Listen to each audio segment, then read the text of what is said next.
record. And Libby and Katie, if y'all can just keep an eye on the participants and let folks in, and we'll get started. So hi everyone, welcome to our quarterly technical assistance talk, or TA talk. We are very glad that you're here, especially since this is a very busy month as we wrap up the year. My name is Amity Overall Labe and I'm the NORC director. I would like to review some logistics and the agenda and speakers, and then we'll get into a discussion about how ombudsman programs can support family councils. Next slide. For those of you joining our TA talk for the first time, we started these calls to connect directly with you. We will share some brief updates or reminders about specific topics or resources each quarter, respond to questions, and provide time for you to learn from your peers or hear from subject matter experts. If you have suggestions for future topics for these calls, please email us, or you can put it in the evaluation or drop it into the chat today. We are also offering certificates of participation for all live NORC webinars, including today's call. You must register individually and attend the live session using your Zoom connection details and be on the call for at least 30 minutes to receive a certificate. If you have any questions, please visit the FAQ page that's linked on this slide. Next slide. So about today's talk, as you may have just heard when we hit the record button, we are recording it, and the materials and recording will be posted on our website shortly after the live webinar, and we'll also email it out to our entire network as well. You can only ask or respond to questions via audio or chat on Zoom, not the Facebook live stream. Please do not unmute your line until you raise your hand, and that's an icon you can click in the control bar, and then we'll call on you to unmute so you can ask your question. You can also submit questions in the chat at any time during the presentation, and we'll try to address them during the discussion. And like I mentioned earlier, there will be a very brief evaluation, and we'll drop that link into the chat near the end of the call. And if you could complete that, we would really appreciate it. Next slide. So we have a packed agenda today, and I'm very happy to share that we have several presenters.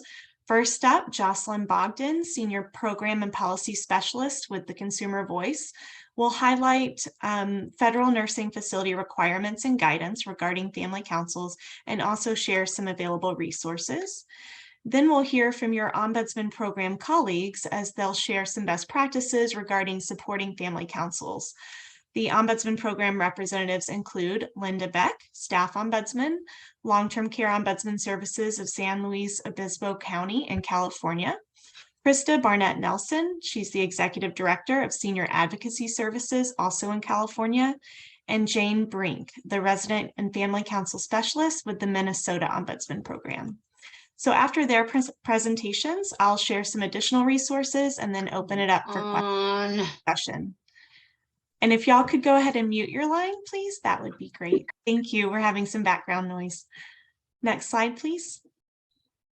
And with that, I'm going to mute myself and turn off my camera and pass it off to Jocelyn. Thank you, Jocelyn. Sure. I'm just getting my camera on. Hi, everyone. I'm Jocelyn Bogdan from Consumer Voice, and I'm just going to get us started today.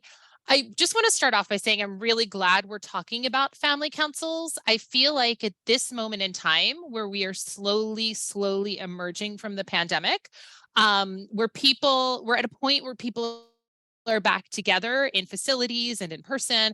It's a really great time to be focusing on and promoting the importance of family councils. I also think that the pandemic was a time that, interestingly enough, although maybe not to all of you, you may be well aware, led to a lot of creativity and new ideas regarding how councils can work and how family members can work together to promote change. But we will get to that in a bit.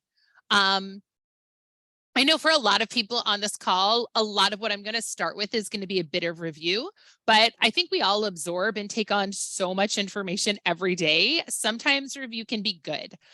So I'm just going to start off very basic with what is a family council. A family council is a self-led, self-determining group of families and friends of nursing home residents that work together to improve the quality of care and the quality of life of the facility's residents. The council provides families with a voice in decision-making that affects them and their loved ones. And I also just want to emphasize a part of that definition that says of the facility's residents.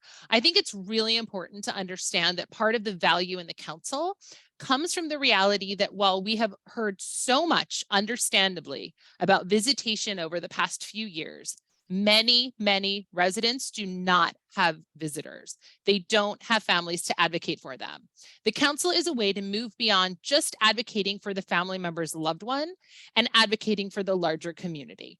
So on this slide, I just list several things that the council can do. Again, I know a lot of this is review for people, but act on concerns and complaints affecting the residents, support families, communicate with the nursing home and staff, serve as a sounding board for new ideas and improvements, advocate for positive change within the facility and long-term care system, educate and inform families about issues, and sponsor events and activities that benefit all residents. And so as you can see on this list, and we're going to come back to this a little bit after we talk about the regs around everything, is that ideally the council can work in partnership with the nursing home administration. Ideally, while there are often going to be problems that the council needs to address, it isn't set up as an adversarial body. And again, we're going to come back to that. Next slide. So quickly, I just wanted to summarize the rights of the family council in a sort of a user-friendly way. The next slide is going to be the direct regs. So residents' families have the right to meet in the facility with the families of other residents in the facility. The facility must provide a private space to meet. Staff or visitors can only attend the meeting at the group's invitation. The facility has to provide a designated staff member who is responsible for providing assistance and responding to written requests from group meetings. And this is important, it shows some of the power behind the group. The facility must listen to the views and act upon grievances and recommendations of residents and families concerning proposed policy and operational decisions affecting resident care and life in the facility. And someone just actually I saw in the chat pointed out that the family doesn't have to be the bio family, and we are going to mention that in a minute because that's absolutely true. Next slide. And so I wanted to make sure that in the PowerPoint, I included the actual language in the reg. I think that's really important for everyone to always have so that they can point to it.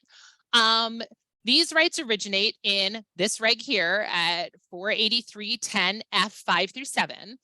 This discusses resident and family groups. So it kind of goes back and forth and talks about both, and you'll see 7 calls out family specifically, but so we start with 5 because a lot of these points come under 5, that the resident has the right to organize and participate in a resident group in the facility. But then these other points talk about both resident and family groups.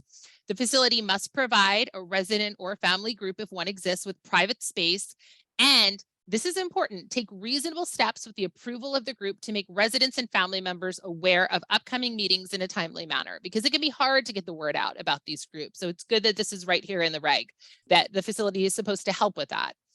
Staff, visitors, or other guests may attend, as I said earlier, the resident group or family group meetings only at the respective group's invitation. The facility must provide a designated staff person who is approved by the resident or family group and the facility, who's responsible for providing assistance and responding to written requests that result from group meetings. The facility must consider the views of the resident or family group and act promptly upon grievances, which I just mentioned earlier. And the facility has to be able to demonstrate their response and rationale for such of a response. And yes, I do want to mention these are in the federal regulations. I just see a question popping up in the chat. I just wanted to point out that yes, federal regulations cover skilled nursing facilities. They are not covering assisted livings. For those, you should look to your state to see what guidance they have. So let's continue. So the facility has to demonstrate their response and rationale, but that doesn't mean that the facility has to implement everything that's recommended. They just have to explain why and what they're doing. The resident has a right to participate in family groups. And this is important, and this is what someone pointed out in the chat earlier. The resident has a right to have family members or other resident representatives meet in the facility with the families or resident representatives of other residents in the facility. And in a few minutes, I'm going to share a resource that kind of explains where that came from. That was a change in the past couple, I think 10 years. But anyway, this really illustrates both the rights that residents have in terms of what their families can do and how they can participate, and the obligations of the facility. And one thing I want to point out that's clear in the language, but it's a change that also went into effect several years ago. The rights regarding the family council lie with the resident, not with the family member. And as I just said, this means that the resident also has the right to have family members or a resident representative of their choosing meet. And you know, this is really important because there are going to be times where a resident might be at odds with a family member. The family member wants to be on the council. It is not that family member's right to join. It is the resident's right to have them join. So if a resident doesn't want someone or their family involved in the council, then that person is not going to be involved in the council. So I just wanted to point those out. Next slide. Hadn't thought about that, but that makes sense.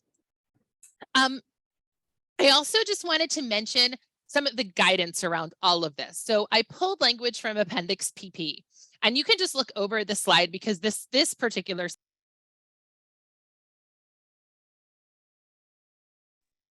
Can everyone hear me? Sorry, I just got muted for a second. The language on this slide is actually very similar to the language in the reg itself. But again, I wanted to make sure that when we shared the slides, everyone had this language. These are the requirements that the facility has and what they have to allow. Next slide. And so this is Appendix PP continued, and the next slide will be as well. And I just want to take a minute to give a bit of a shout out to Appendix PP for how incredibly useful it is. I don't think anyone ever wakes up saying, I really want to dig into what Appendix PP and the guidance says today. But I think once you're there, and I mean, I want to speak for everyone who goes there, but it's really useful. And personally, I feel like I often go there grudgingly to look it up. And then once I'm there, I'm like, this is magic. Like, this is full of great explanations and useful information. It's a really great tool and resource. So if you're looking at regs and you don't understand them, Google Appendix PP, search for that reg, and you're going to find language and information that gives you a lot more context for what you are reading. Anyway, Appendix PP suggests these things during the entrance interview. And I think this is just important to go over. Determine whether or not there's a resident or family group at the facility. Determine who the resident or family representative is for each of these groups, and determine who the designated staff person is for assisting and working with each of these groups. If the resident or families attempted to organize a group and were unsuccessful, why is that? And then through interviews with the representatives for resident and family groups and the staff designated for assisting and working with those groups, determine, are the groups able to meet without the staff present unless desired? If a resident wants a family member present during the resident group meeting, how is that handled? Facility staff should not require a said family member to leave the group meeting without the permission of the group. How views, grievances, or recommendations from these groups are considered, addressed, and acted upon, and how facility staff provide responses, actions, and rationale to the groups. And these are just great guidelines. They're very important, I think, for ombudsman to keep in mind. Also useful for residents and families. I don't think family councils are really at the forefront of anyone's mind when they're entering a facility, but it is a great thing for families to be thinking about and to know to ask about. And Appendix PP goes on, next slide, please, to talk about and give examples of non-compliance, which are, some of them are somewhat obvious based on the regulation, but I think it's worth going over. These are not exhaustive, but they give a good idea of what constitutes non-compliance. Facility staff impede or prevent residents or family members' ability to meet or organize a resident or family group. Residents and or families are not always informed in advance of upcoming meetings because remember, the facility needs to be doing that. Facility staff impede with meetings and or operations of family or resident councils by mandating that they have a staff person in the room during meetings or assigning a staff person to liaise with the council that is not agreeable to the council. Remember, the council needs to agree to who the staff member is who's working with them. Private meeting space for these groups is not provided. the views, grievances, or recommendations from these groups have not been considered or acted upon by the facility. That's a big one. Facility staff doesn't provide these groups with responses, actions, and rationale taken regarding their concerns. Facility staff are not able to demonstrate their response and rationale to grievances. And facility staff prevent family members' representatives from meeting with those of another resident. So again, this all really speaks to the facility's obligations and the power in these groups. There's a lot that families can achieve when working together that they likely won't be able to achieve alone. Next slide. And as I mentioned at the beginning, these groups can do a lot to help residents with real problems that exist in facilities. As the regulation notes that while the facility doesn't have to implement everything the council wants, they do have to consider the views of the group and act promptly on grievances and recommendations. And as we mentioned several times now, demonstrate their response and rationale. And that's one of the things that makes these groups so important. But again, that doesn't mean these groups need to be adversarial. While they absolutely serve an important function in addressing very real issues, they're also uniquely suited to work with the facility to bring change. And often problems, not always, but often problems may be able to be solved more easily and quickly when there's a positive relationship between the family council, the staff, and the administration. This slide just lists the ways the council can work with the facility, because again, this goes beyond just working to address grievances, but they can also provide a unique voice. They may be able to get changes from board or management companies that staff alone can't get. They can help shape policies and of course, raise concerns and keep an eye on what's happening within the facility to ensure it's a safe place for residents. And there are lots of other examples on the slide. I'm not going to go through all of them right now. Next slide. And I also want to mention, I think one thing that struck me at the start of the pandemic is that family councils can be something that are really underutilized in facilities. There aren't enough of them. We got a lot of calls in the spring of 2020 from family members who were just then realizing that there was no family council at their facility, and also realizing how important a family council was, considering that facilities were locking down at that time and communication was becoming difficult at every level. We saw all sorts of things rise out of that.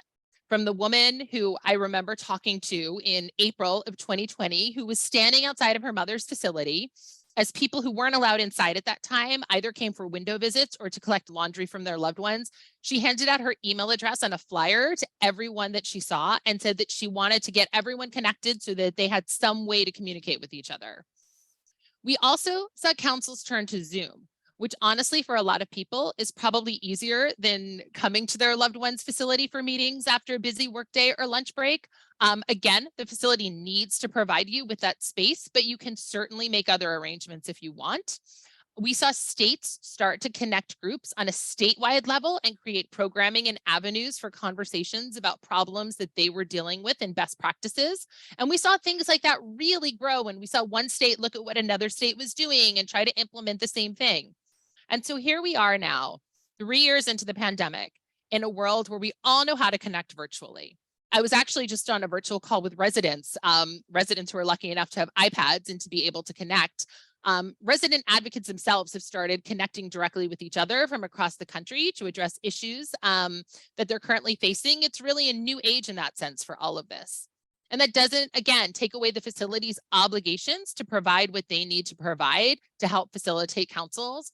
But it is important in today's world to take advantage of everything we have. And I just see someone in the chat pointing out the Facebook virtual council in Pennsylvania, which is amazing. And I think has sort of served as an example for other states.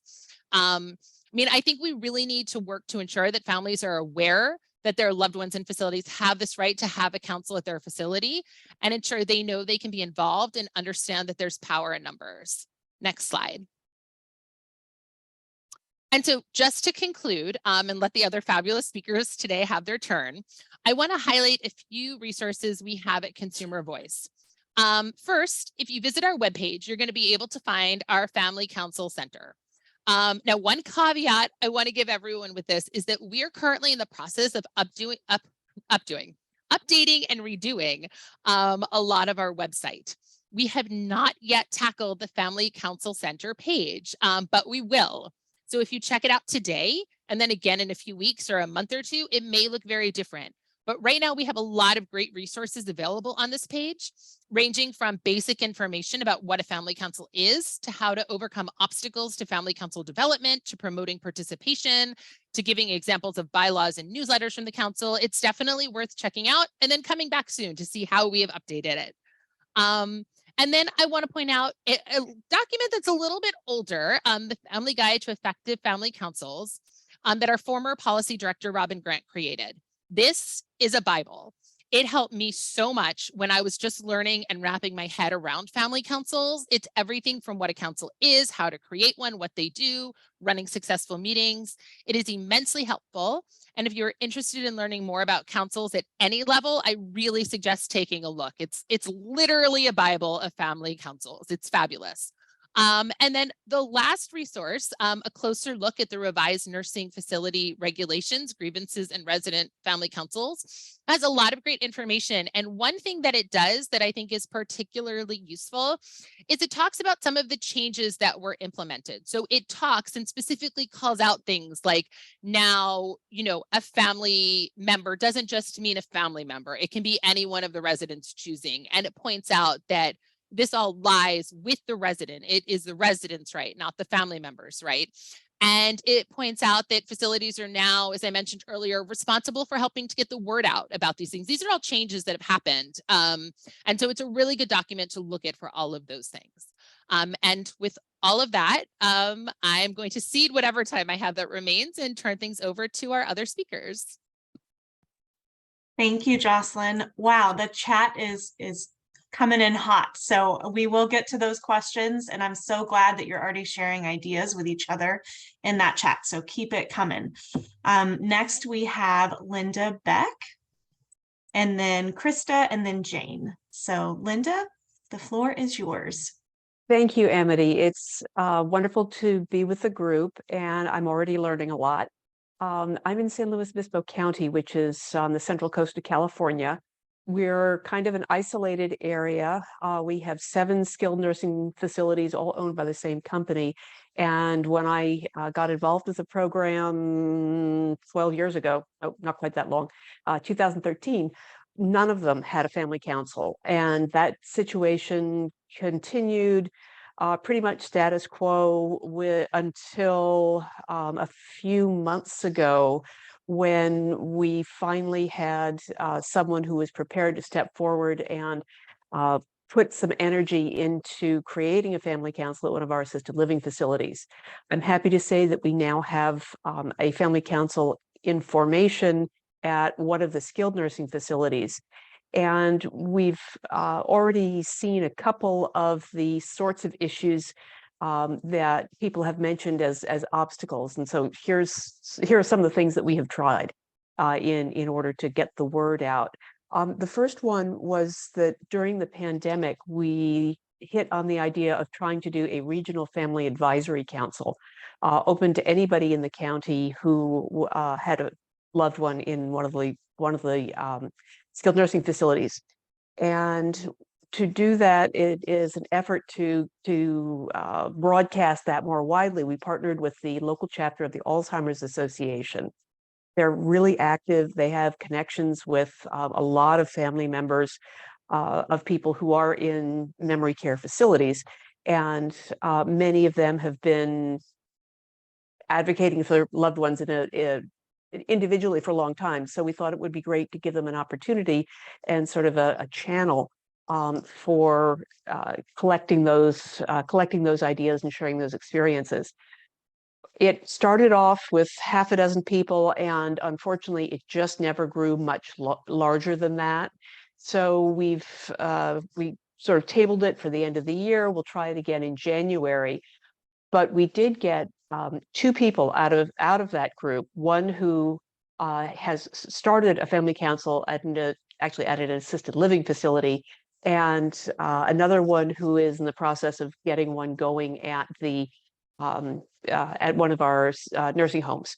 So that speaks in part to the question about how do you get these things started? How do you let people know that they exist? And it's really a matter of talking it up when we're working with families, either who call in or who we bump into when we're doing facility visits. We hear, of course, a lot of a lot of repetitive issues, and most people don't know that there is a place or a mechanism where they can share the experiences with other families as a way of learning what they don't know in terms of regulations and just practicalities of dealing with life in a nursing home for a loved one, and to get that started. We also looked to local media and did a press release in conjunction with Family Caregiver Month, which is November for anyone who's not aware of it, as a way to say people who have loved ones in facilities are still caregivers and can still benefit from having caregiver support. And one tool to consider in that, of course, is the family council. I've used materials, particularly the toolkit for establishing family councils, resident councils, that have been put out by some of the state programs. Texas has a particularly helpful one, and I understand that Jane from Minnesota, you're working on updating your toolkit as well, and I hope you'll post a link to that. So just getting the word out and then encouraging and supporting the people who step up to get the ball rolling in their loved one's facility.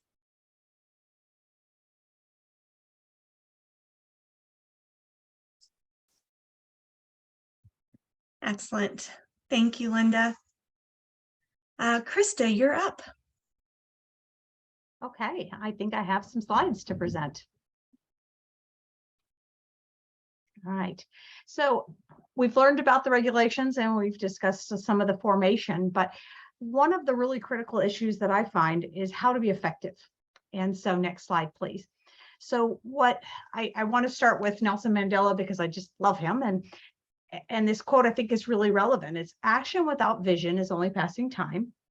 And vision without action is merely daydreaming, but vision with action can change the world. And I think we need to apply that sentiment to a family council and our participation as ombudsman with the family council. Next slide, please. So one of the things we want to do is we want to be effective, right? That's the key. How do we, if we're going to take the time and have a meeting, I almost put a quote up about meetings, because let's face it, how many more meetings do we all want to attend? But so next slide, please. So what we did is we had a particular facility where this really came into fruition, that was both a skilled nursing and an assisted living, and they were having a lot of the shared problems.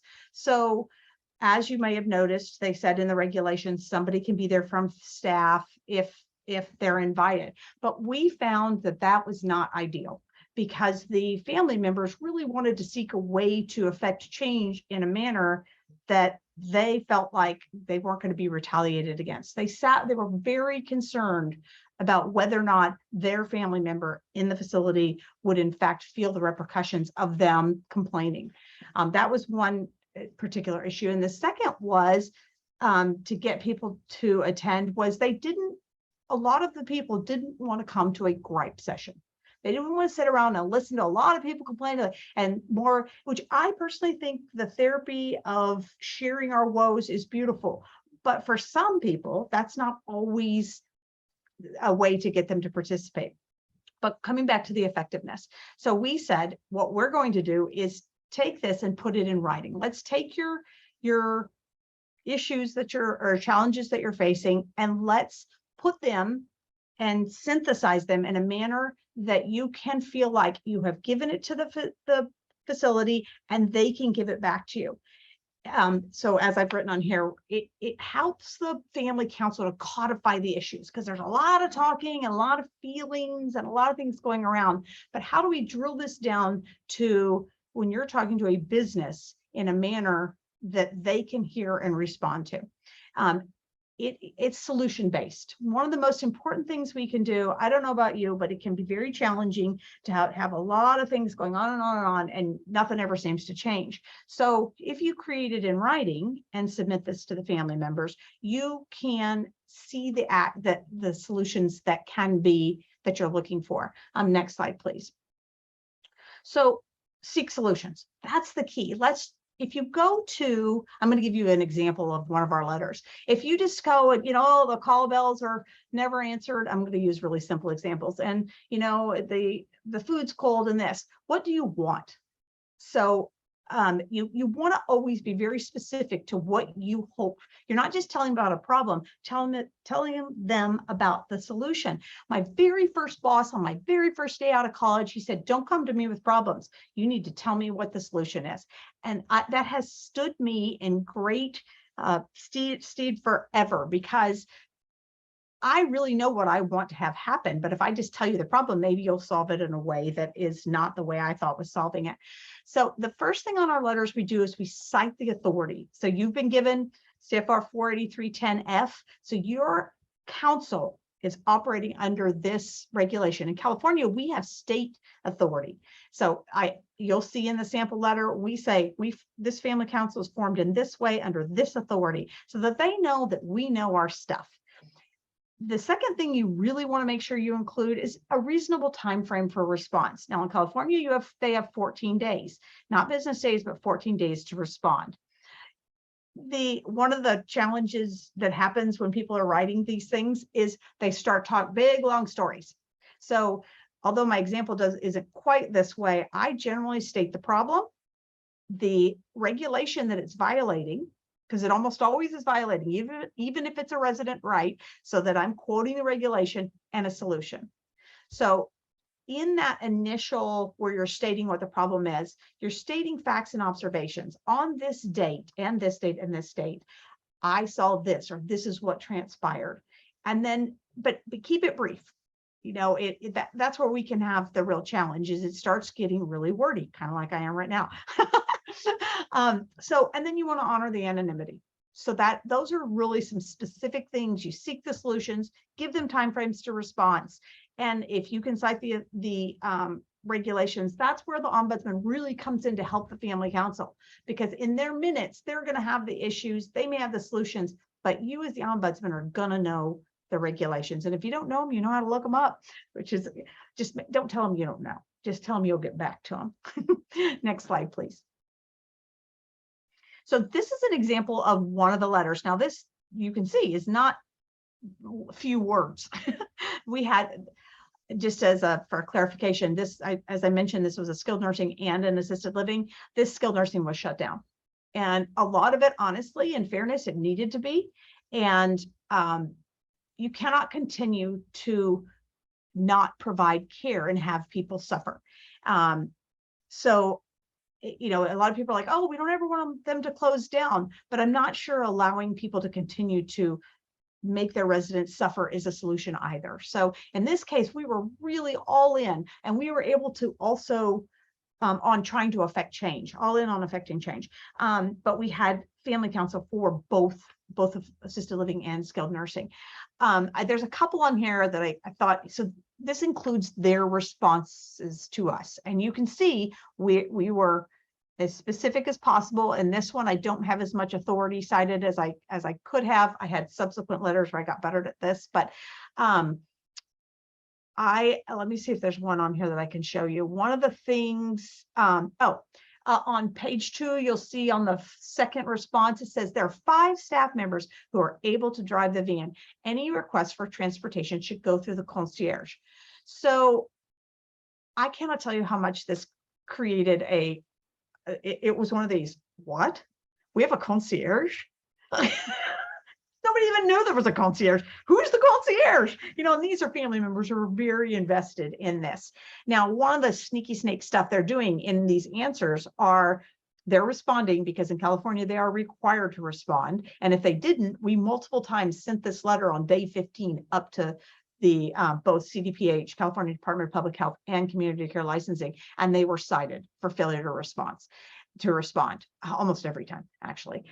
But so they were learning, oh, I guess we have to respond, but in doing so, they were saying things that were ridiculous. And that's where I feel like we were falling short. So what do we do now? Because there is no concierge. So we did do lots of things, but that's a different webinar. So next one, please. I only have 5 minutes, so I want to make sure I get this stuff out. So some of the challenges you always want to acknowledge is you really want people to be cohesive. So creating that vision, going back to Nelson Mandela, the vision for what the council wants to accomplish, and then that will help them to be more cohesive in their meeting. Leadership is important. You're generally gonna have one person or two people who may be a little more, have leadership qualities and can keep the group together, but they sometimes become very controlling and own the whole meeting. And that causes other people to not feel like they have a voice. So as an ombudsman, our active participation is making sure everyone's being heard from. I really think it's important for tangible effectiveness. And remembering, like I said, some people want to attend to share their woes and others want to attend because they want to affect change. So find out what that is, and that will create your cohesiveness. The challenge can be the failure of the facility to respond, but that allows you then to take that written documentation and send it to licensing. So now you've got someone behind you who's saying, here are the issues, here's the timeframes, this is what they're failing to do. And not only do they not take care of my family member, but they also don't even respond to us. And then I mentioned the quality, the facility responses can be obtuse, which is what they were in ours, but that didn't mean we weren't effective. Next slide, I'm sorry. So areas of focus, develop a written agenda that can really help the family council, so that maybe you've talked to several of the family members and that can start to create a cohesiveness in the meeting. Always want to be considerate. That's easy. Don't let one member dominate. And I really like to do the low-hanging fruit initially, because that allows the family member to see that this process can be effective. I swear, in the case of this facility, it took a long time. And that was the hardest thing for the family council, because they were not seeing change quickly. And by the time everything, we had to let the process work its way through. They had to fail to respond. They had to say they were going to do something, then not do it. And that takes time before licensing had come out. We could say, look, they said in writing they were going to do activities, and they're still not doing activities. The van still doesn't run. And we can show repeatedly that this happened. And because that's what they need to be able to hold them accountable. And then the last one. So in summary, if you want to be effective, you can share the resources. I think this is so important. You identify with others who are on the same life path. That is, when you have family members in long-term care, it can feel very lonely. And so the opportunity to be with others who understand it is highly, highly valuable, and it allows you to communicate. So that's all for me. I think that's the last one. This is my information. If you guys are absolutely welcome to reach out to me, and I'll put my phone number in the chat. Always feel free to give me a call if you have any questions. Thank you so much, Krista.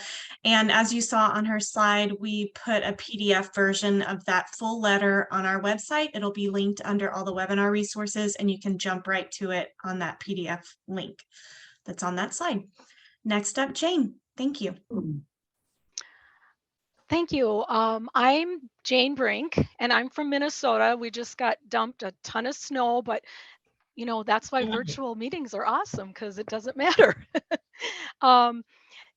We have a position, and I'm actually in it right now, and it's called the Resident and Family Council Advisory Council Educator or Specialist. And the neat thing about this program is that this is paid for by our state, and it's actually paid for by nursing home facilities. They pay $5 for every bed that's being used, and that goes into the general fund that pays the for this program. And it's been around since 1987, which happens to be the same year I started as an ombudsman. I have been a regional ombudsman throughout those years, and this is the first time I've been the ombudsman specialist. But ombudsmen always have worked with resident and family councils. What this ombudsman specialist, this family council and resident council specialist, helps develop those councils, gives assistance to Specialist? I'm sorry. You got a new job? Oh, someone must not be muted.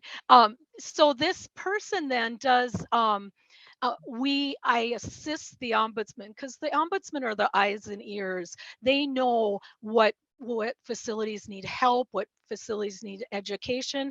And after the pandemic, I got a lot of calls from ombudsmen that wanted me to come up and kind of get the family council going again, because so many people had been discharged, family members.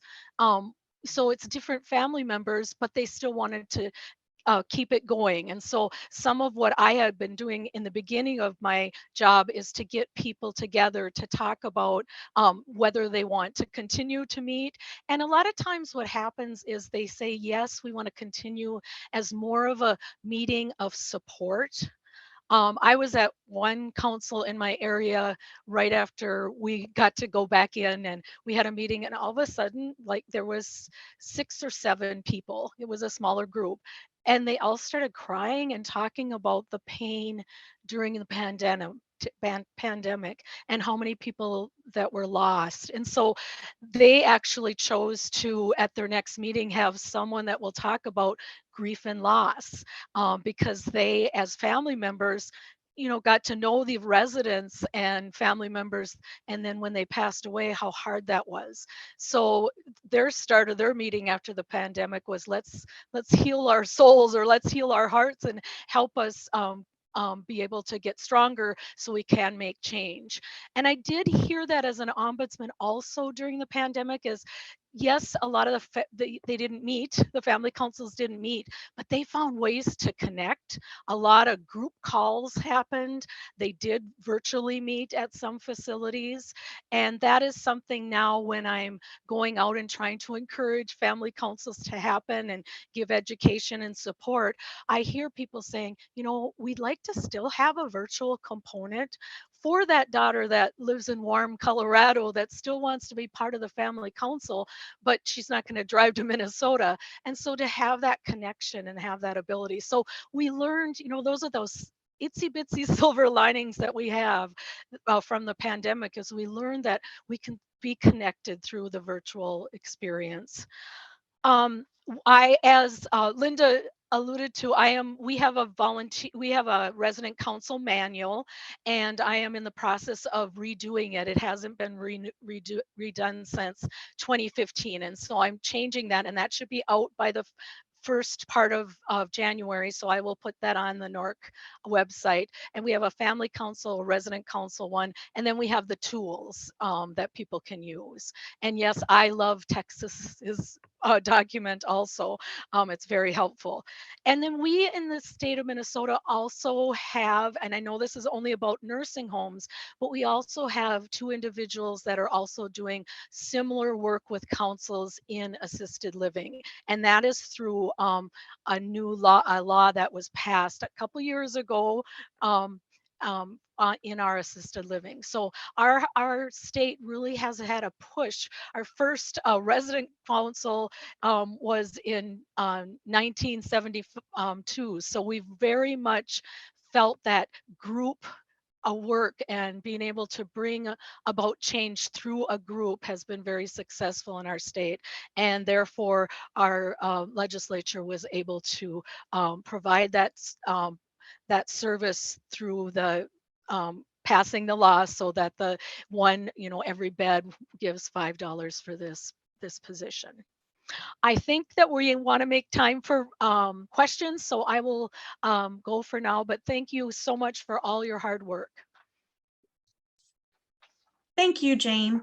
So important to share that information about the bed tax and how it funds that position. So thank you very much, because I think a lot of folks were wondering how that happened. And of course, there's COVID-related COVID funds that could go to a part-time position or consultant position to assist with building councils as well. So that may be something else to consider, at least on a short-term basis, and eventually maybe rolling it into long-term. The position was, correct me if I'm mistaken, it was Resident and Family Council Specialist. Is that correct, Jane? The legislation is Resident and Family Advisory Council Education, but yes, it's the Resident and Family Council Specialist is the position I have. Thank you. And if you could also send us the legislation, that would be Okay. helpful, because maybe folks could use that as a model as well going forward for some systems advocacy. All right, so I want to roll forward to the next slide, please, and just identify a few key resources. Similar to Consumer Voice, they have the Family Council Center for family members to go to. NORC on our website, we have a page about family and resident councils for information for ombudsman programs about those. And on that page, you will find these two resources and a lot more, but I just wanted to pull a couple forward. One, again, like Jocelyn said, is dated, but it's excellent. It's the Ombudsman Guide to Developing and Supporting Family Councils, and that's that third bullet. And then the second one isn't family council specific. However, it is about communicating with family members, because as we all know, at times, because they really, obviously love their loved one that's living in that facility and in that setting, there can be some challenging situations. And so this guide provides prompts, information, and some scripts for working with families, including encouraging them to join or start a family council if they are doing some advocacy work. So next slide. I wanted to go to questions. So I've been scrolling through the chat and wanted to pull a few forward.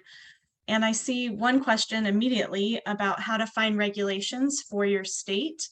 I'm not sure if you're a volunteer ombudsman representative or a staff person, but first I would contact whoever your supervisor is, whether you are okay, you're a volunteer. Great. Christine, thank you for volunteering. Contact your staff supervisor and they will put you in touch to where your state regs are, because I would also assume that you have state ombudsman program policies and procedures that you need to be familiar with as well. And I assume that the regs would be linked in certification training materials too. So I would check there first and they'll guide you to that information. All right, so some questions.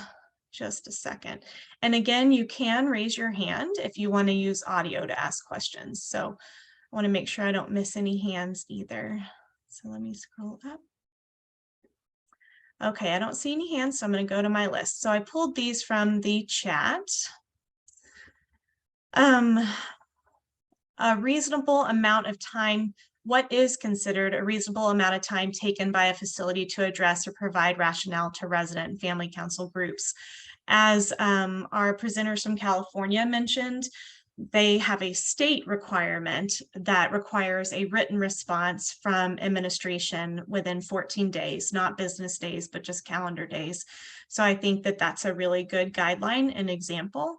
But there's not any requirements for that. So reasonable is really just up to to what the family council and the resident council feels. But I think 14 days, especially if it's in writing, seems reasonable, and you can use that as an example from California requirements.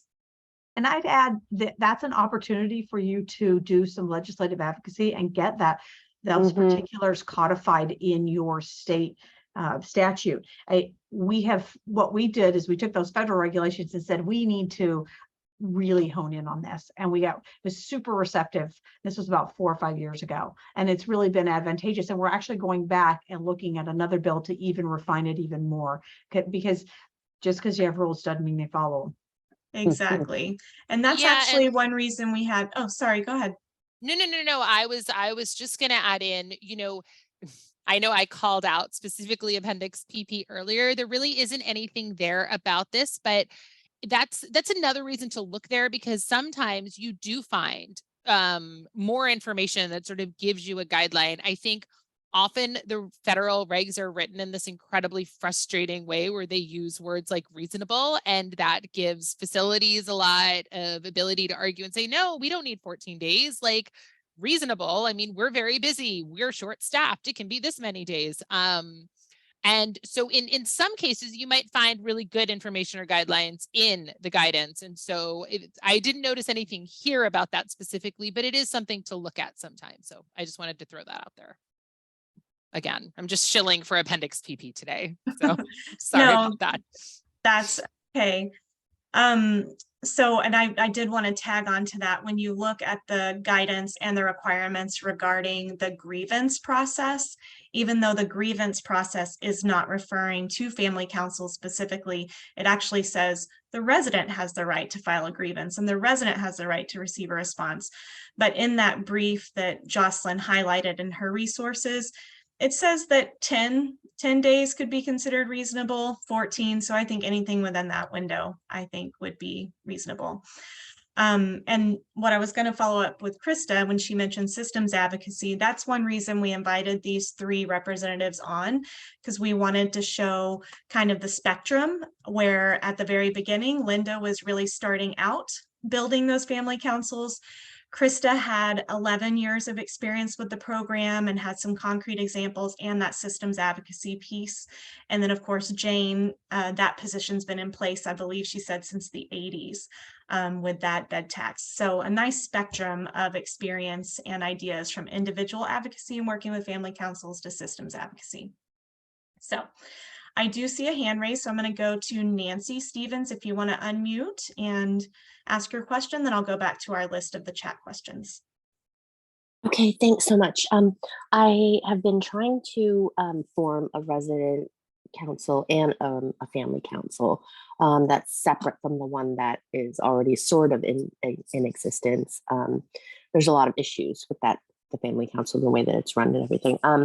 But what happens when 0 ombudsmen will get involved, will assist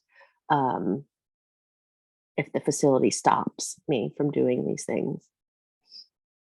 All of the ombudsman and the ombudsman coordinator say that they don't get involved with the councils. That's So- too bad. Yeah, and I'm sorry, who responded? That's too bad. If you want to respond first, I don't want to step over you. Thank you. It's Linda. There are procedures written into the materials that have been cited that talk about the importance of the ombudsman's role in supporting the development and activity of resident councils and family councils. And I would encourage you to number one, find out what the history is for that particular group and perhaps why they don't participate, and see if you can convince them that while it may not have been appropriate in the past, you are now interested in getting the ball rolling with some facilities and are willing to step into that role. And yeah, contact state ombudsman if they're just hidebound, refuse to get into it because they're worried about conflict with the facilities or what have you, then I would definitely go to the state office. Yes. So the state, Okay, so go the ahead, state Nancy. ombudsman, so the state ombudsman referred me to the county coordinator and said that she is completely equipped to handle the situation, but still she refuses. So it's passing the buck, so nothing gets done. Right. Perhaps a call with the 3 of you to talk about why it's important and for the coordinator to hear it directly from the state ombudsman, that it is Yes. basically part of her job. That was my next comment, that being equipped and then doing something are 2 different things. And so, Mhm. yes, I think that needs to be a conversation. And Nancy, I'd be happy to talk to you offline as well. And we can, troubleshoot this and figure out who to talk to and how to get all the parties together. And don't apologize. You did not take up so much time. That was an important question. So thank you for asking. And thanks, Linda, for responding as well. Okay, so another question. I want to hear from you all because, as you heard earlier, part of these calls that's really important to us is having the peer-to-peer support. So feel free to drop these ideas into the chat or raise your hand. But one of the questions was about some ideas on getting a family council started. And obviously you did hear some ideas from our presenters already, but if you have any others, please drop them in the chat. One thing that came to mind, I believe it was Linda mentioned earlier, that as you work with family members that seem really invested, seem like they would be good leaders, good advocates, organizational skills, you get to know families as you're helping them with complaints and working with their loved one. Then you can broach the topic about, is there a family council? And if not, would you like to start one? And here's some tools on how you can get this started. I'd also suggest, as an ombudsman program, creating some really inexpensive cards, not business card side, but maybe like postcard size, that could be calling cards for the family council, to where you have basics about the rights to family councils and then your contact information if a family member is interested in starting one, or if they aren't aware that there is a family council, and you can put them in touch with whoever the family council contact is. So those are just some really simple, inexpensive ways to at least get the conversation going. And then you could have some virtual events as well about family councils, and just some general information meetings, maybe for your entire region. And then family members could split up based on their facility and hopefully find some leaders. A conversation too that I wanted to make sure to include is that we've had this offline internally among our staff, and then also with the presenters today, is that it seems to be a struggle to get folks to actually be called the president of the family council or the chair of the family council. People don't seem really, some are comfortable, but most people would rather have a co-lead or a co-chair or a co-president, and that's completely fine. So don't let that kind of the titles and the structure prevent family members that are interested from starting one. They can create the structure however they feel most comfortable, even rotating leadership roles and so on. And so if I can add to Yeah. that, one of the things we did was created a email that was for the family council. So that helped preserve the anonymity because they were so concerned about retaliation. So that allowed it correspondence to go in that way. And that also allowed, going forward, they would give the access to the email to the next person, because family councils, if you want them to stay on, then they don't lose their momentum. So it's just, that's an easy suggestion. Set up a Gmail that they can use. Absolutely. Yes. All right, so we have time for maybe one more question, and I can't remember if this was addressed already, so I apologize, Jocelyn. But a policy question, are there provisions at this time or maybe being considered about adding that the family council can meet virtually in the case of a lockdown, which could happen again for a variety of reasons, or the facility must offer the option to meet virtually in lieu of providing space? And again, I apologize if you answered that and I missed it already. I didn't answer that actually, in terms of so I guess I'm a little bit, I mean, yes, family councils can meet virtually. In terms of the facility facilitating that, I'm not really sure what that would entail, other than potentially giving notice about it happening. But family councils are able to meet off-site if they want. If they don't want to meet in the facility, they can meet at a local library. They can meet somewhere that's more conducive for members, and that certainly includes Zoom. But the facility needs to provide them the opportunity to meet on site. And I think the facility would still be required to let everyone know that the meeting is happening. But I don't know what other responsibility they would have in terms of, they can't make sure everyone has internet or the ability to meet online, if that makes sense. But I do think that that is a really important question in terms of where we are today, because I do think that one way to get family councils to meet more is to often make the meetings go online. I think it is a lot when people go and see their relatives. Sometimes it can be very hard to get to the facility for that, and if they get there, they want to spend the time seeing their relatives. And so again, I mean, I know I said this earlier, I think we're at a really interesting time in terms of the fact that like now we know we have these tools, and this is a way we can start to grow councils by saying, you know what, it's 7 o'clock after work. You don't need to drive down here, but instead we're going to be connecting on Zoom. Here's the link. So I hope that answers everything. Yes, and then there was a follow-up for clarification. Facilities were saying they, quote, could not offer space during lockdown. They, quote, can, but is it in writing that they must allow the meetings?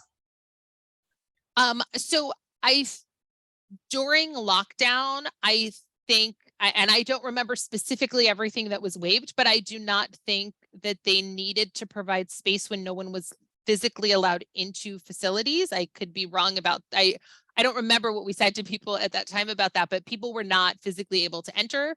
So they probably weren't providing that space. I know that for resident councils, residents were not being able to physically meet during that time either. And there was a variety of different things happening for residents. Some were connecting over the phone, some were connecting via Zoom, and some facilities just shut down resident councils. We've talked to several residents where what happened was problematic and they reached out to their ombudsman over it.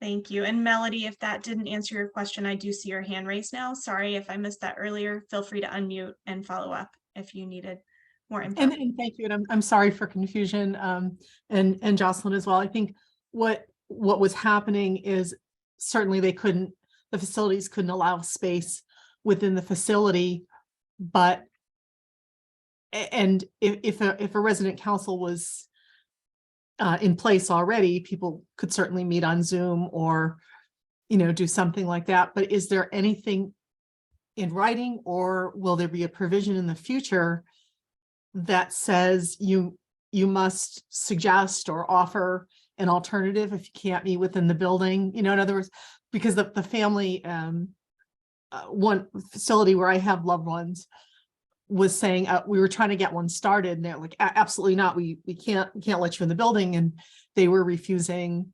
Well, we don't have to do virtual and so forth. So I'm wondering if things like that are in writing, that if entrance to the building is not viable, that there's some onus on the facility to say, perhaps that there's an alternative, rather than shutting it down and just saying, nope, can't meet at all.